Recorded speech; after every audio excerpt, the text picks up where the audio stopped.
You've been watching all of these videos on time blocking and how some of the greatest, most productive minds of our time are using it to get things done. So you look and you think, that seems pretty easy, I could do that. So you block out some time on your schedule to work on a big task, but when the time comes, you get stuck. You keep rescheduling it and you're just ready to give up on time blocking. Maybe time blocking just isn't for you. But what if I told you that time blocking only works if you're aware of this one secret trap and have a plan for avoiding it? Hi everyone, Organizing Higher. I share productivity tips, tools, and resources every single week. Consider subscribing if that's something that you're interested in. In this video, I'm going to talk about the planning fallacy. Specifically, I'm going to talk about what it is, how it impacts your ability to be successful when you're time blocking, and what you can do to avoid it. Stay tuned. The planning fallacy was first proposed by Daniel Kahneman and Amos Tversky in 1979. And it says when we're estimating the amount of time it will take for us to complete a task, we tend to apply an optimism bias. Namely, we tend to underestimate the amount of time it will take to complete a project. We do this only for our own tasks. When we estimate how long it might take other people to do a task,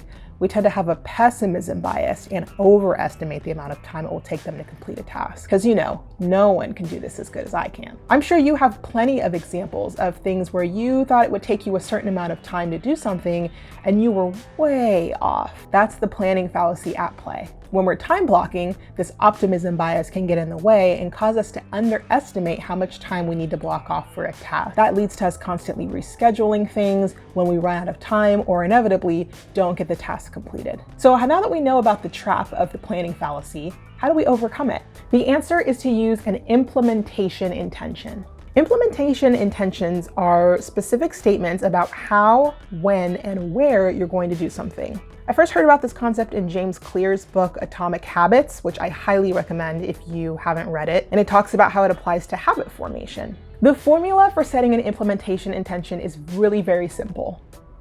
If situation, then I will behavior. If you think about it, when you're setting an implementation intention, you are committing to completing a certain task or project. And that commitment in and of itself can be a powerful motivator.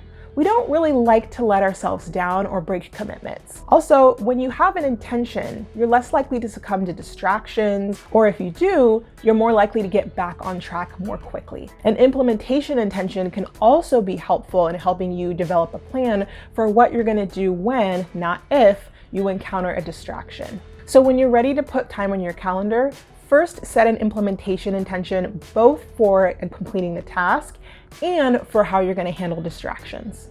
Let's say I plan to work on a proposal for a 90-minute block in the morning.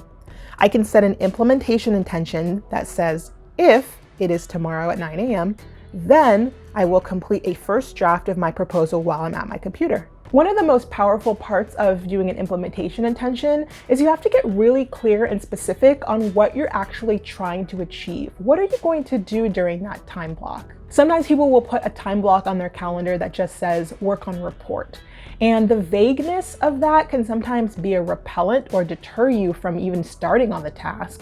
Or you end up wasting the first part of that time block trying to figure out what exactly was I going to do again? So having that clarified upfront using a system like GTD or something similar is really going to save you time on the back end. Using an implementation intention allows you to very clearly describe what you're going to do, how you're going to do it, and when you're going to do it. Time blocking can be a really powerful tool for getting a lot of things done with a compact amount of time, but it works best when you take into consideration things like the planning fallacy and set yourself up for success by creating an implementation intention. If you found this video helpful for you, click that thumbs up button below. And if you think this would help someone else that you know, definitely share it with them. Thanks so much for watching and have a great week.